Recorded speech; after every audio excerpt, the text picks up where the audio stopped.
The public institutions that uphold democracy. TRAI, Telecom Regulatory Authority of India. That's where the game started. Within a week of his coming, Mr. Modi amended the TRAI Act so that the TRAI chairman could be his principal secretary. And the chairperson accepted it quite shamefully. That is where the rot begins. Subsequent chairman of TRAI have facilitated the growth of one telecom empire and have devastated all other telecom companies to the extent that Government of India is forced to buy up the major shares in one limping company. Look at the Election Commission of India. I will not comment about the present commission because we have not had sufficient interaction with them. But the previous commission, consisting of a chief election commissioner, was an international shame. His partisanship is a matter that is listed in stone in Nirvachan Sadan. He tampered with everything in favor of the ruling party.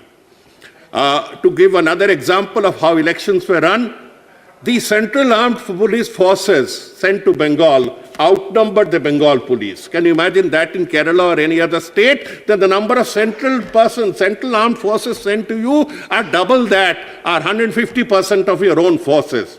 Are you trying to run a colonial state? But then the people gave their verdict. The people's verdict must be remembered.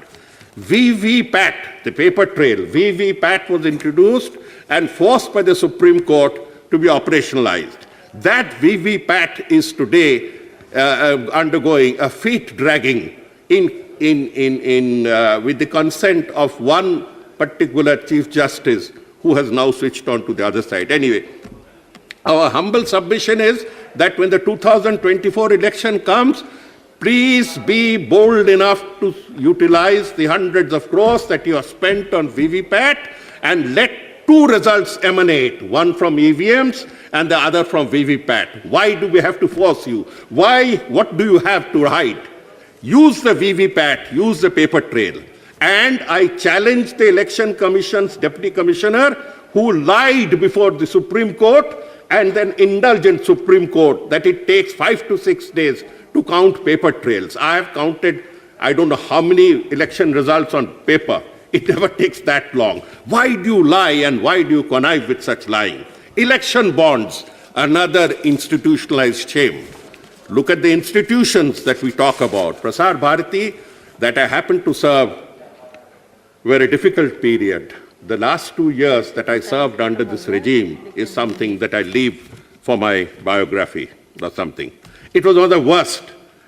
Look at what they have done to the CBI and ED as an instrument of political vendetta. The CBI and ED were excellent professional services. Let me tell you, for even those who are angry with them, their professionalism is being destroyed by putting henchmen at the top and giving them extension after extension in collusion with legislation. The judiciary, I'll not mention. Honourable Member, you'll have to start winding up. Okay. The CAG, as a maiden speech, please give me a few more minutes. Your time is that way already consumed. Because it's your maiden speech, we continue to give you another 2 minutes. Okay. 17 plus 15, 32 minutes. 32 minutes is what I'm entitled. But anyway, I'll wind it up. In honor of the chair, I'll wind it up. Look at the CAGs.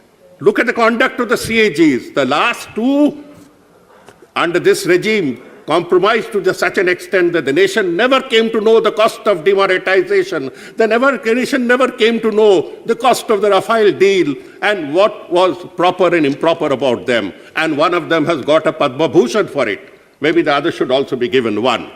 The original mastermind who actually felled the government in 2014 has procured more rewards than a gentleman would ever do. In any case, we move on. We come to the last major critical point of federal relations. Remember, the Indian Federation and the Indian civilization came together in an act of unison through through their own consensus. We have been ruled by a central authority for less than 500 years. The Mauryas ruled for over 200 years. The Mughals' effective rule was 120 years. The British effective rule was 150 years. From 70 to 80% of India was ruled for 500 years by central powers. Our civilization is at least 5,500 years of recorded history, the historical period, and 500 years or less is what central authorities have ruled, which means that for the remaining 5,000 years, Indians have still coalesced together, come together as a civilization because they felt like it, because they felt it was conducive. Do not turn that into an instrument of hegemony. Look at how the BSF jurisdiction has been extended without consulting the states. Look at how economic grants to the states are being dealt with. And look at the last blow to the Indian Administrative Service. The Indian Administrative Service shuttles between the center and state. It is not the fault of officers that they don't want to serve the center now. 10 years ago, 309 IAS officers served the center. Today, it should have been 409 against 309.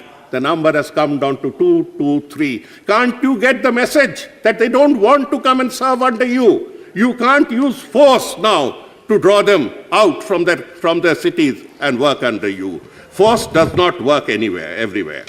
Out of the 6,500 posts, 1,500 are vacant. For God's sake, you have had 7-8 years to fill them up. Fill them up. Don't hegemonize. Don't bully the state. Don't bully the state.